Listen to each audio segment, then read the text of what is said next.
Sentí miedo de volver a empezar, de no ser capaz de afrontar lo que seguía. Fue como si se derrumbara un castillo de naipes a mis pies. Todo quedó en ceros. Así narró una amiga, así me lo narró, cuando vivió de repente, muy de repente, la separación, después de 18 años de matrimonio. No es una tusa, es un duelo y el duelo duele.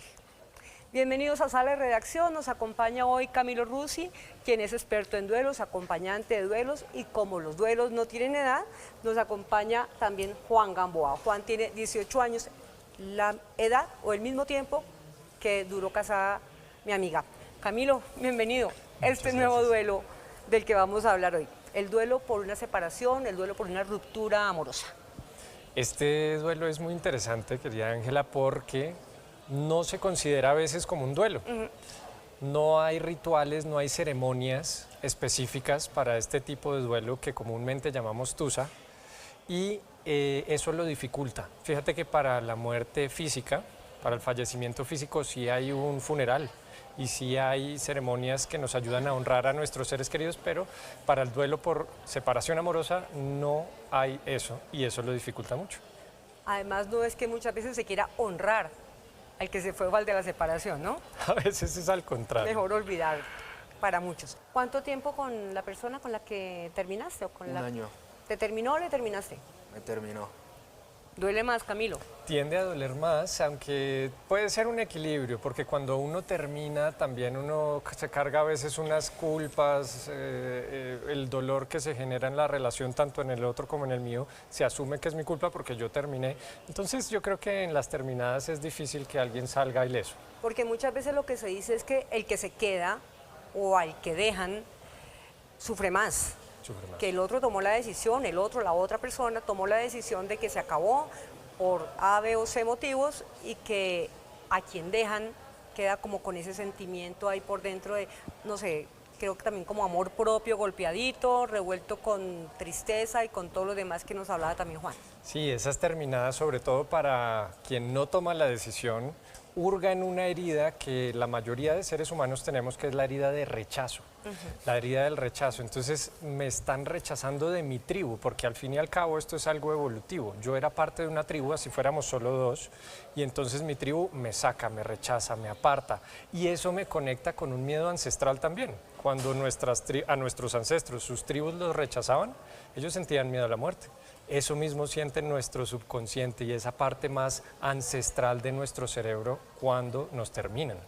Bueno, mire, yo voy a decir unos sentimientos y unas emociones que me dijo mi amiga, con la que hablé para tratar de entender un poco más este tema de las tusas o los duelos por separaciones, por rupturas amorosas. Le dije, ¿qué sentiste? Dice, miedo, frustración, fracaso, tristeza inmensa, rabia, dolor, impotencia, baja autoestima, desesperación. Pues algo más, o sea, ¿hasta dónde? Sí, y fíjate que acá no hay límites en el sentido de qué podemos sentir. Podemos sentir todo eso, y fíjate que hay quienes sienten alivio. A veces una separación está tan intensa la relación que al separarnos sentimos alivio, y es completamente válido. Lo que yo he aprendido acompañando a las personas es que tiende hacia estas sensaciones mucho más incómodas, sobre todo el rechazo, sobre todo la tristeza, y muchas veces de manera muy marcada la rabia. La rabia surge más cuando empezamos a proyectar lo que pasó al otro. Entonces, son emociones que son difíciles de manejar, pero quiero que se lleven el mensaje de que no son emociones negativas, no son emociones para quitarnos, son más bien para transitarlas, para ver qué nos están enseñando. Bueno, no hay edad, pero tampoco hay tiempos, Camilo. Es decir, hablamos de una relación de 18 años, de un matrimonio de 18 años. Cuando no es, Camilo. Cuando no es, no es. Yo creo que hay algo muy importante de entender, y es que nosotros construimos nuestras relaciones en base a muchas expectativas y educación cultural que hemos recibido. Entonces, ¿qué hemos recibido? Bueno, muchas veces vemos películas, vemos novelas, leemos libros que nos dicen que el amor es para siempre. Entonces, el hecho de que se termine, bueno, por ejemplo, entonces ese para siempre, cuando se rompe, genera una ruptura no solo de la relación, sino de mi expectativa de la relación, y eso duele muchísimo, y eso es lo que nos genera tanta frustración porque no se cumplió lo que queríamos. Hablando del tema de la edad y los tiempos, me decía mi amiga, ella tuvo 2 separaciones. La segunda fue a los 50 años y en ese momento su mayor miedo era, o sea, no voy a encontrar a nadie, voy a quedar sola en la vida, no puedo, o sea, a esta edad, ¿qué hago yo? Bueno, tiene 18 años, ¿no? Un caminito por delante, Sí, pero en esos tiempos en donde dicen, ¿será que sí puedo? ¿Qué decirle a una persona que está en una edad ya mayor, digamos 40, 50 años, y se enfrenta a la separación? Yo diría que hay que desmitificar la soltería porque la vemos socialmente como si fuera un fracaso. Y te preguntan, ¿y qué pasó? ¿Y para cuándo? ¿Y se te está yendo el tren? Y resulta que no pasa absolutamente nada. De hecho, los momentos de soltería es algo absolutamente recomendado después de una ruptura. Lo que no es tan recomendado, y te lo digo desde la experiencia, es reemplazar ese vacío que quedó lo más rápido posible con otra persona. Eso O sea, no es el recomendado. famoso un clavo, saca otro clavo. Y resulta que un clavo clava más el otro. No, no, no. O sea, no es así. O sea, no se puede, hay que darse un tiempo. Hay que hacer un tiempo, Para pero uno. digamos que no solo de esperar, no es de poner un cronómetro y decir me va a dar 6 meses y ya, sino me voy a dar un tiempo, por ejemplo, para mí mismo, para cultivar mi amor propio, por ejemplo, para hacer deporte, para conectar con la naturaleza, para ver qué hobbies desarrollo y, ojo, para desarrollar nuevos vínculos. Muchas veces, Ángela, cuando estamos en relaciones, priorizamos demasiado ese vínculo. Y entonces nos olvidamos de amigos, de familia, como que comenzamos a dejar de ir a los planes. Entonces, en este caso, es la oportunidad de retomar vínculos para que esos vínculos también nos sostengan como una telaraña, como una malla, cuando llega a fallar este vínculo principal. Ok. Juan está yendo a terapia con psicóloga. Excelente. Entonces, ese fue como el primer paso para tratar de empezar a vivir lo que hay que vivir en estos momentos. Es decir, Exacto. no dejar a un lado y sentir de pronto esa necesidad y el decir, necesito ayuda. Hay momentos muy difíciles, muy críticos en una separación. Hablando con varias personas que la han vivido, que han estado dentro de un matrimonio, han vivido un matrimonio y luego se separan. Esta mañana, por ejemplo, una amiga me decía, en algún momento estaba en la habitación, estaba llorando en una esquina y me estaba pegando contra una pared. Llegó el papá, la vio, pues tuvo ahí un proceso de reanimación, por decirlo así, y ya se volvió a dar cuenta de la situación de ella misma cuando la estaban bañando, cuando su papá y su mamá la metieron a una ducha para que reaccionara. Ella no se acuerda de eso se lo cuentan su papá y su mamá, pero ella no se acuerda de eso. ¿Qué pasa en esos, no sé, tiempos, esos vacíos en donde no hay como esa conciencia de lo que está pasando y ese intenso dolor? Claro, eso lo llaman amnesia temporal y se da muchas veces en situaciones de crisis, de estrés desmedido y de situaciones donde la persona simplemente se le sale de sus posibilidades, no tienen herramientas ni interiores ni exteriores para abordar lo que le está pasando.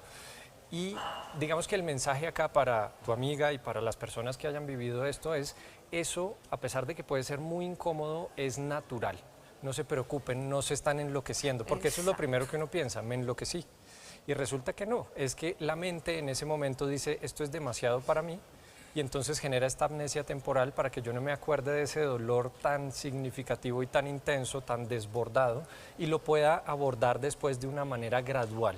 Es un mecanismo muy bueno, de hecho, de la mente para abordar estas situaciones límite. ¿Aislarse, separarse? Sí, digamos, ponerle pausa a ese evento tan intenso y después asimilar. Yo te comparto un ejemplo muy rápido. Una persona que acompañé en su duelo me decía, mira, yo estaba furiosa con mis primas porque no fueron al funeral. Y después hablé con ellas y me dijeron que sí habían ido. Y resulta que ella no se acordaba que habían ido por el tema de la amnesia temporal. Es natural, es incómodo, es un mecanismo de la mente que si supiéramos y nos educáramos más sobre el duelo, pues la pasaríamos un poquito mejor. ¿Fácilmente se recae en problemas como este del alcohol, como Juan? Sí, digamos que cualquier tipo de sustancia, actividad o costumbre que yo tuviera previamente que me ayude a enajenarme un poco de la realidad, es natural que la mente quiera recurrir a eso. Que de hecho yo honro mucho que Juan nos esté compartiendo su duelo sentimental, su proceso, que esté yendo a terapia, porque es que eso es lo que uno debe hacer en vez de recurrir a estas sustancias, porque es algo muy natural que uno no debe sentir como un retroceso, sino más bien como algo a abordar. Y la situación te está diciendo, yo en este caso estoy recurriendo a algo que está llenando muy temporal, muy superficialmente este vacío que siento. ¿Qué me conviene más? ¿Seguir dependiendo de esta sustancia o ir y mirar ese vacío y ver cómo lo llevo por mí mismo? Y ahí es donde entra la terapia y ahí es lo que está haciendo supremamente bien Juan, de ir a terapia. En un anterior programa que tuvimos, Camilo, hablamos del dolor y el sufrimiento. Yo le preguntaba a mi amiga que si a ella todavía le dolía la separación. Me dijo que sí, y lo comparó con una enfermedad crónica o con alguna dolencia esas que no se quitan, un pie que le duele a uno por siempre, una artritis, qué sé yo. Me decía, tengo ese dolor físico, tengo esa enfermedad, y hay veces que con esa, inclusive teniéndola, bailo, corro, nado, no tengo ningún problema, pero cuando soy consciente de que, oiga, ¿y qué pasó con el pie? ¿Qué pasó con la rodilla? Ah, verdad que es que me duele, ¿no? Entonces, cuando se cae en cuenta de ese dolor o de esa situación, vuelve a doler. Entonces yo le decía, si piensa, si pienso, me vuelve a doler. Y no es que quiera volver, pero me duele lo que pasó, me duele haber perdido un proyecto de vida, me duele haber perdido una familia, un matrimonio que ella pensó que estaba bien. Total, es como las heridas físicas. A veces uno se hace una cortada y entonces esa cortada, mientras sana, va a doler. Y va a doler más y se va a inflamar y eso es lo natural. Después, digamos que alguien me pone el dedo en esa cortada, pues probablemente vaya a doler. Y la cortada siempre va a estar ahí, así sea en forma de cicatriz. Eso es importante entenderlo. El duelo no se trata de dejar atrás, de superar y de pasar la página.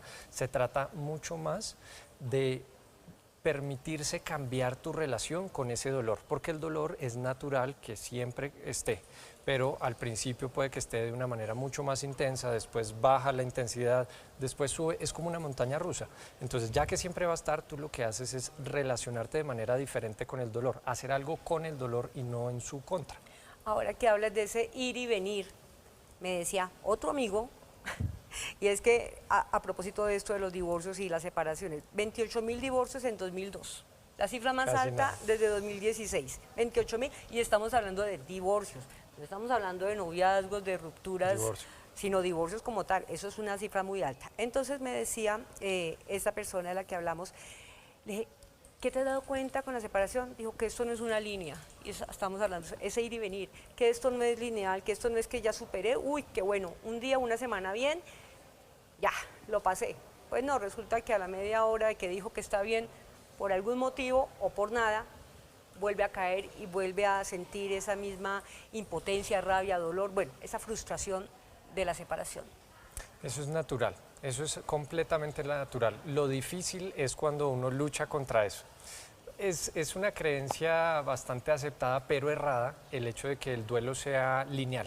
Es decir, yo voy por unas fases, paso la primera, paso la segunda, llego a la quinta, listo, lo logré y ya dejé todo atrás. Y entonces cuando de repente la vida me bota como a la segunda fase, yo dije, retroceso. ¿Por qué? ¿Por qué tenía que pasar esto? Entonces tenemos que sacarnos la idea de que el duelo es lineal, es más bien como una montaña rusa, como la vida misma, que la vida misma cambia y todo es cambiante, entonces no podemos pretender que específicamente esto del duelo sea lineal y no podamos retroceder. Camilo, ya estamos terminando, como siempre el tiempo nos coge acá por nuestras plataformas digitales donde también está medido todo. Camilo, un consejo para Juan. Y Juan, ¿alguna pregunta para Camilo? Pues Camilo, tú que eres un experto en el tema, ¿cómo consideras que muchos jóvenes como yo, que de pronto deciden no ir a terapia, puedan llevar el duelo en su casa de una forma más solitaria, algo más manual? Perfecto. Buenísima pregunta y muchas gracias. Bueno, entonces, primera cosa, sí vayan a terapia, hagan lo posible por ir a la terapia. Y les voy a dar consejos muy rápidos. Primero, contacto cero.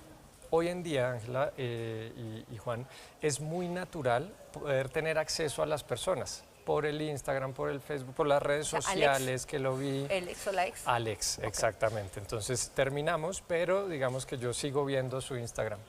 Y digamos que nos bloqueamos, pero hay gente, y lo digo porque lo he visto, que crea otro perfil para espiar y para mirar lo que está pasando. Ajá. Entonces eso es lo que, digamos que la ruptura amorosa tiene muchas similitudes con, con el síndrome de abstinencia que las personas que tienen adicciones viven cuando están tratando de dejar esa adicción. De hecho, han comparado el síndrome de abstinencia de la tusa, del rompimiento amoroso, con el de la cocaína. Es fuertísimo lo que uno vive. Entonces le van a dar ganas de buscar a la otra persona. Para eso existe algo que se llama contacto cero. Nos bloqueamos, me abstengo de cualquier contacto mínimo por un mes. Mínimo por un mes. Si hay hijos. Si hay hijos, entonces es otra situación que, por supuesto, esto dificulta el contacto cero, pero entonces lo que hago es hacer el contacto mínimo posible de la manera más estratégica posible. Vamos a hablarnos como papá y mamá, o como papá y papá, mamá y mamá, como quieran, pero solo estrictamente eso, nada más. No hablamos ni de cómo te ha ido, ni de cómo, nada más. Solo hablamos de eso, tenemos nuestra conversación de 5, 10 minutos, y nos separamos y de nuevo contacto cero. Bueno, Camilo, Juan, llegamos al final de Sala de Redacción con este tema. No es una tusa, es un duelo y el duelo duele. Así que síganos en las plataformas digitales. Muchas gracias a los dos por habernos acompañado, por haber estado acá, contar las experiencias, orientar a nuestros seguidores y nos vemos en una próxima ocasión acá en Sala de Redacción.